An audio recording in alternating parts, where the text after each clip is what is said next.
Ok, donc, mais maman, par rapport à la convention, là, quel est le programme encore? Ok, je t'avais dit de faire un fichier. Oui, fichier, oui. Oui, tu mets tous les noms de maman de l'église. Ok, oui. Oui, parce qu'on va faire une contribution, parce qu'on va être habillé à ok, on va faire des uniformes. Maman, est-ce qu'on avait terminé pour aujourd'hui? C'est comme si tout est presque fini, non maman? Pour aujourd'hui. Oui, oui, oui.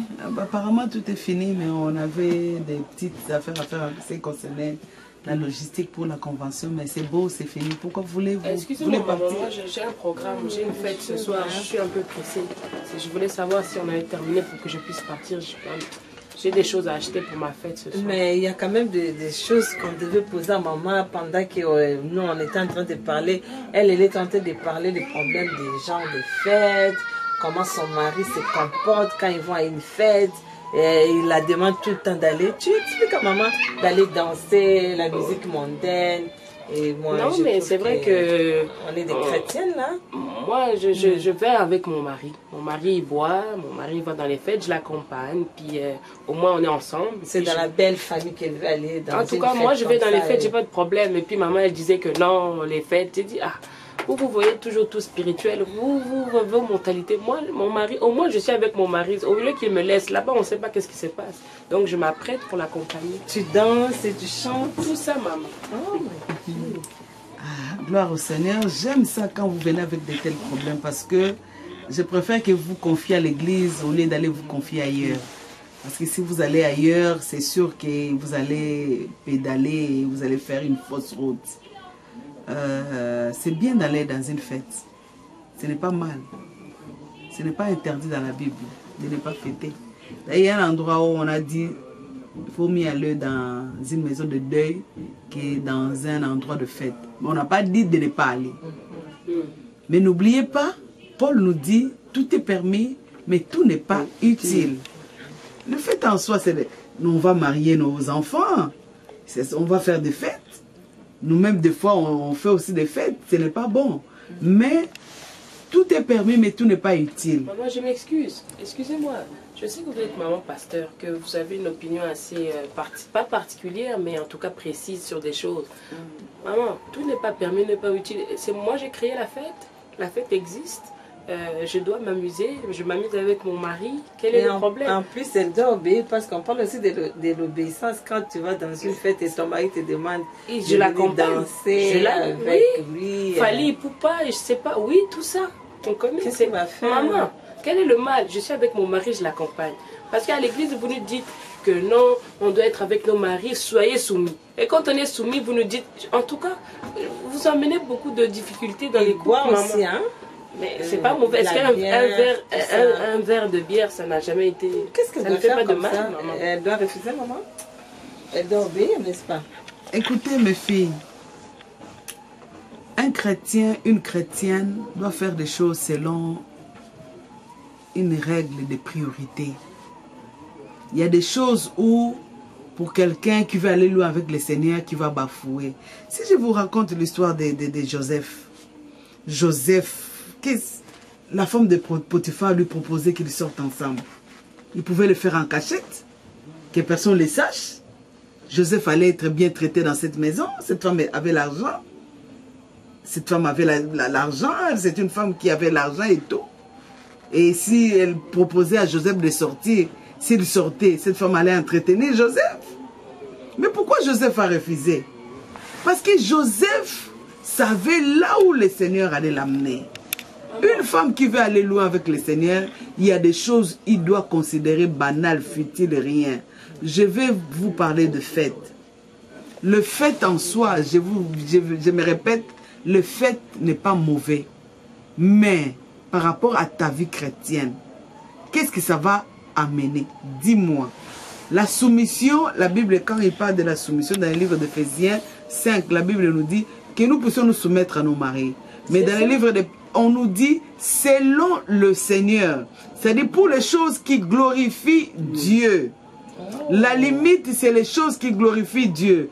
Un homme ne peut pas te dire d'aller avorter et toi tu vas avorter parce que tu es soumise. Non. ça ne donne pas gloire à Dieu. Un homme ne peut pas te dire d'aller voler. Et toi, tu vas voler, tu te dis que je me suis soumise. Non, la soumission, c'est selon la parole de Dieu. On ne peut pas se soumettre au péché. On ne peut pas obéir aux démons. Je ne dis pas que ton mari était démon. Parce que ce qui est derrière tout ça, ce sont des choses qui sont maléfiques. C'est conduit par le monde des ténèbres. On ne peut pas obéir. Une femme de Dieu, c'est une femme qui met en priorité la prière dans sa maison. Quand tu mets en priorité la prière dans ta maison, tu vas entraîner ton mari dans la prière. Tu vas entraîner tes enfants dans la prière. Si tu restes dans le domaine de Dieu, c'est sûr qu'un jour, au lieu que toi tu te soumets dans le péché, ton mari va te rejoindre. Mais maman Véro, excusez-moi maman Véro, je trouve que vraiment, personnellement, c'est un peu contradictoire. Parce que la dernière fois, souvenez-vous que mon mari m'avait giflé parce que oh je suis pas soumise.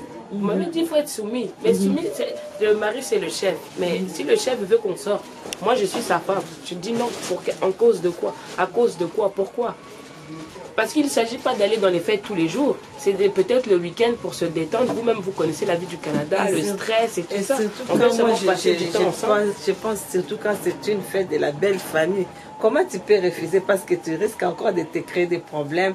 On va voir, on va dire que non, cette femme-là, elle ne se présente pas, elle ne vient pas, elle ne manifeste pas, elle ne se manifeste pas quand on a des problèmes. Comment faire? Ce sont de très bonnes questions que vous posez. Quand c'est dans la belle famille, ça va créer des frustrations, ça va créer des...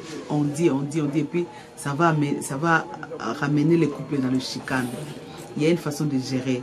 Et j'insiste que la fête en soi, ce n'est pas mauvais. Mais la fête là sera comment? Moi, je pense que s'il y a une fête dans ta belle famille, ce n'est pas d'emblée, tu vas dire oui, parce que c'est dans la belle famille, parce que je refuse les chicanes. Mais en tant qu'une femme de Dieu, je vais commencer par la prière. Si je sais que cette fête-là, va amener mon mari dans les troubles, va amener mon mariage dans des choses, ils ont dit, ils ont entendu, sa femme n'a pas fait ça. Je vais commencer par Dieu. Seigneur, personnellement, si ça dépendait de moi, je n'irais pas. Mais dis-moi, Seigneur, est-ce que tu vas m'accompagner? Accompagne-moi là où je vais. Parce que notre témoignage aussi est important. Et les témoignages que nous amenons dans nos belles familles, c'est quelque chose aussi à ne pas négliger. Le Seigneur va te donner la sagesse. Tu peux voir même, tu parles avec ton mari, comment on va faire pour la fête de notre nièce qui va se faire ça. Il peut te dire, ah moi je ne me sens pas fort pour aller là-bas. Et puis maman, quand on va aller là-bas, maman va commencer à dire des choses sur toi. Mais parce que tu as commencé par Dieu. Mais si dans ton esprit là, d'emblée, parce que c'est la belle famille, je crains qu'on dise ceci, je crains, c'est que tu fais ton programme seul. La Bible nous dit, ceux qui sont conduits par l'Esprit de Dieu, c'est seulement les enfants de Dieu. Un enfant de Dieu doit être conduit par le Saint-Esprit. Le Saint-Esprit, quand il conduit ta vie, ne peut pas te conduire dans la dérive, dans la chute, dans la perte. Il ne peut pas te conduire dans le mal. L'Esprit de Dieu conduit dans tout ce qui honore Jésus. C'est vrai, dans une fête, je peux gagner une âme. Je peux gagner une âme. Mais je commence par Dieu. Seigneur, voilà la fête qui arrive dans ma famille ou dans ma belle famille. Seigneur, gère cette histoire. Seigneur, conduis-nous. Seigneur, unis mon couple dans telle sorte que nous ayons un même langage. Seigneur, là où nous irons, Seigneur, que nous te témoignons. Mets des gens sur notre... Pourquoi vous allez dans une fête? Par obéissance, et vous, quand vous rentrez, vous vous chicanez. Pourquoi tu as regardé cette femme? Je voulais même te gifler. Pourquoi? Tu vois? Mais vous étiez dans une fête et tu étais soumise. Est-ce que Dieu peut t'envoyer à un endroit où tu viens avec des problèmes? Je ne pense pas. Mes filles, d'abord Dieu. D'abord Dieu. D'abord Dieu. D'abord Dieu. J'insiste, d'abord Dieu, d'abord Dieu. D'abord la prière. Quelqu'un qui élève Jésus, la Bible dit, quand vous élèverez le Fils de l'homme, vous verrez de quoi il est capable de faire. Mais maman, excusez-moi encore. Le mari que Dieu m'a donné, vous dites toujours que le mari c'est Dieu qui donne, je suis un don, du mari c'est un cadeau, c'est un don. Mais le cadeau qu'il est, le cadeau que je suis pour lui, on veut s'amuser ensemble. Je ne sais pas, excusez-moi maman Véro, vous m'emmenez encore l'ambiguïté. C'est jamais clair. Parce que vous, pour vous, c'est toujours spirituel. On veut s'amuser, on est jeune. Moi, si on passe le temps. Qu'est-ce qu'on va faire? Si j'étais à ta place, moi je suis chrétien, je les laisserai partir. Non, parce que... moi, jamais. Non, au Canada, tu laisses ton mari partir tout seul. Mais tu restes, tu continues à prier, à intercéder. Moi, c'est collé comme ça. Pas. Ah, non, maman. Non, maman. Et puis, je suis jeune, je veux m'amuser quel jour. Je ne vais pas aller, parce que je suis chrétienne, je ne vais pas aller. Je vais le laisser partir. Non, moi, je vais avec lui, on va seulement danser ensemble, boire. Mes filles, la Bible dit une femme sage bâtit sa maison. La Bible nous dit aussi, c'est lui qui manque la sagesse, qu'il en demande. La gérance, c'est la sagesse. Parce que moi aussi, je peux partir. Mais parce que j'honore Dieu, j'ai laissé Dieu la direction. Je l'ai mis en premier. Dieu ne me décevra pas. Dieu aussi peut me dire de ne pas aller. Dieu va gérer. Mais je ne peux pas vous dire, partez ou ne partez pas. Mais laissez la direction à Dieu. Si vous voulez être des femmes sages qui bâtissent. Mes filles, je voulais vous dire ceci. Une femme sage bâtit sa maison. Dans les choses de Dieu, ça prend la sagesse. Tu peux être un bon prédicateur, tu peux être une bonne femme avec toutes les bonnes dispositions du cœur, mais si tu n'as pas la sagesse, tu vas faire écrouler ta maison. La sagesse, c'est la gérance des choses. Si tu as épousé un homme qui est païen, qui ne connaît pas le Seigneur, qui ne veut même pas que tu puisses aller à l'église, qui ignore tout ce qui est des choses qui concernent Dieu, la sagesse, d'abord tu commences par la prière. Et tu dis à Dieu de te précéder. Tu peux aller avec ton mari. Tu pries que le Seigneur t'épargne. Des choses où la belle famille va venir te faire danser, les danses mondaines. Parce que ça n'honore pas Dieu. Tu sais toi-même qu'en tant que chrétien, je ne peux pas faire ça. Qu'on te propose des choses où tu dois boire pour nous prouver que tu aimes notre frère et tout. Tu dis à Dieu de t'épargner de ces combats-là. Mais tu accompagnes ton mari avec l'idée de les gagner. Ça, c'est la sagesse. Mais qui donne la sagesse? C'est Dieu. Et quand ça, tu mets Dieu en premier, Dieu va t'accompagner. Mais si ton mari... Moi, mon mari est païen, maman. Il ne me connaît pas. Donc, c'est normal que j'aille avec lui, oui ou non? Parce que c'est ce que vous êtes en train de dire. Oui, ma fille. Je sais que ton mari est païen, que tu dois aller avec. Mais toi-même, ton cœur est où? Parce que la façon dont tu me parles, tu vois. Bon, maman, mon cœur est à la fête. J'accompagne mon mari. Avant même que je parle de ton cœur là qui est à la fête, parce que je le sens, ta façon de parler me montre vraiment que ton cœur est là-bas dans la fête. C'est vrai. Il a acheté une belle robe pour... Mais maman, mais comprends-moi. Je veux passer du temps avec mon mari, un peu décollé. Maman, c'est comme ça. Mais maman a dit une chose. Tu vas, mais il ne faut pas oublier, il faut être en train d'intercéder. Tu as suivi ce qu'elle a dit? En tout cas, là, c'est comme maman vient de l'expliquer. Moi, heureusement, mon mari, c'est un chrétien. En tout cas, si moi j'étais à ta place, en tout cas, je n'irais pas vraiment. Niet, pas question, je n'irais pas. Moi, j'ai déjà reçu Jésus-Christ comme Seigneur et Sauveur. Donc, je ne peux pas faire des méli-mélo. Moi, vraiment, c'est clair et net. Je n'irai pas. Il ne va même pas oser me demander de faire ça. Mais pour toi, comme ton mari est chrétien, parce qu'il y a certains hommes qui sont chrétiens, mais qui vont aussi dans la fête, qui tombent aussi dans la boisson. En tant que femme chrétienne, pour un tel homme qui glisse, c'est à toi de ramener ton mari dans la prière. Et puis la Bible nous dit aussi, un homme, on ne l'enseigne pas par la parole, par rapport à ton comportement, tu fais tout pour amener ton mari dans la bonne direction, par rapport à ton comportement. Ne dis pas, hé, toi tu es chrétien, je vais le dire chez les pasteurs, tu vas dans les fêtes, parce qu'il y a des femmes qui ne sont pas sages, qui détruisent leurs hommes eux-mêmes. Parce que quand tu dis, je vais dire au pasteur, tu verras, d'emblée, tu as mis comme une barrière entre le cœur de cet homme et le pasteur. Dès que le pasteur va te dire quelque chose, va dire, c'est sûr que ma femme lui a dit. Si c'est comme ça, tu amènes la rébellion dans le cœur de ton mari. Donc c'est pourquoi ça prend la sagesse. Ton mari est chrétien, mais tu vois, il glisse dans des situations comme ça. D'abord la prière. Seigneur, tu es capable de le ramener en toi. Si tu étais capable de l'amener à l'église, c'est que tu es capable de changer son cœur. D'ailleurs, la Bible dit, c'est toi qui changes le cœur de pierre en chair. Change le cœur de mon mari. Mets le désir d'en haut dans son cœur. enlève les désirs charnels. Ça, c'est la prière d'une femme qui a un mari chrétien, mais qui est comme indécis. Mais pour un homme qui n'est pas chrétien, la gérance, c'est pourquoi tout ça se base sur la sagesse.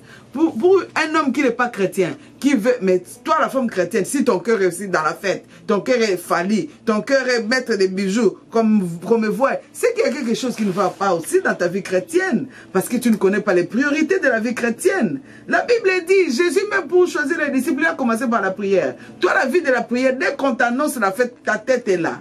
Donc revois ta vie chrétienne, revois ta vie chrétienne, parce que Dieu aime les femmes. Ah oui, hein? Bon, on va essayer de voir tout ça, comment est-ce que on va commencer. Oui, moi, j'ai vraiment des problèmes pour moi. Je pense que ça va. Oui, maman, c'est vrai que, comme vous dites, hein, moi, mon mari est païen. C'est vrai que pour arrondir les ongles, pour garder la paix, je l'accompagne, c'est vrai. Mais c'est vrai que je suis aussi intéressée par ce que vous dites. Quelle procédure à suivre, comment je peux l'emmener justement avec la sagesse dont vous parlez pour aussi nous aider, parce que si Dieu n'est pas avec nous, on ne fait rien. C'est bien de s'amuser, mais quelle procédure, comment je dois procéder pour essayer qu'il pense moi au fait en tout cas, qu'est-ce que je peux faire? Donc tu veux dire de comment est-ce que tu peux faire tes prières, c'est ça? Oui, tu veux comment, dire? Oui, comment je peux prier en fait, c'est ça. Je ne vais pas te dire ce que je fais moi-même, parce que Dieu travaille avec les gens différemment. Moi, quand c'était mon cas, quand mon mari n'était pas encore dans le Seigneur, c'est un homme qui aimait le fait, un homme qui aimait la boisson, c'est un homme qui aimait les amis. Moi, j'avais pris la décision. J'ai commencé par aller. J'ai dit non, je vais essayer de les ramener. J'ai prié et j'allais. Mais j'avais un petit souci. Quand j'allais, c'est comme si mon cœur glissait. J'entrais aussi dans ces choses, d'une façon ou d'une autre. Alors je me disais, je ne peux pas ramener quelqu'un quand moi-même je glisse. Autant que je me garde pour essayer, parce qu'un prisonnier ne peut pas sortir un autre prisonnier de la prison. Il faut qu'une autre personne soit libre. Et à ce moment-là, il pourra sortir. Alors pour moi, dans mon cas, j'avais pris la résolution de ne pas aller. Mais j'avais l'écoute au ciel. J'ai pris la résolution. Et Dieu m'a accompagné dans cette résolution. Mais je ne te dis pas de faire comme moi. C'est pourquoi j'ai commencé par la prière. Tu commences toutes choses par la prière, faire confiance à Dieu. Et toi aussi, comporte-toi comme une femme chrétienne. Parce que si tu n'as pas le comportement d'une femme chrétienne, c'est sûr que tu ne peux pas attirer. Tu ne peux pas attirer ton mari. Le langage, le parler, le langage, la façon de se servir, la façon de soigner la maison. Vis la vie chrétienne dans ta maison. La façon de les considérer, de les respecter, de l'honorer. Tout ça, si tu témoignes Jésus dans ta maison, avec tes prières, Dieu ne te laissera pas. Dieu va t'accompagner dans tout et c'est comme ça que tu gagneras ton mari. Moi, je pense que c'est facile pour une femme de gagner l'homme que d'un homme de gagner une femme. Parce que l'homme est facilement séduit quand la femme fait des choses qui sont bien. Une femme qui le respecte, qui l'honore, qui fait tout ce qui... Et puis c'est un homme qui t'a aimé pour t'épouser. C'est sûr que son cœur va être séduit. Mais quand ton cœur est dans les choses que lui il fait, c'est sûr que tu ne le gagneras jamais.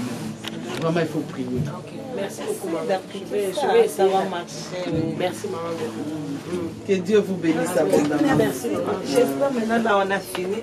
Ok, à la prochaine. Ok, bye. Bonne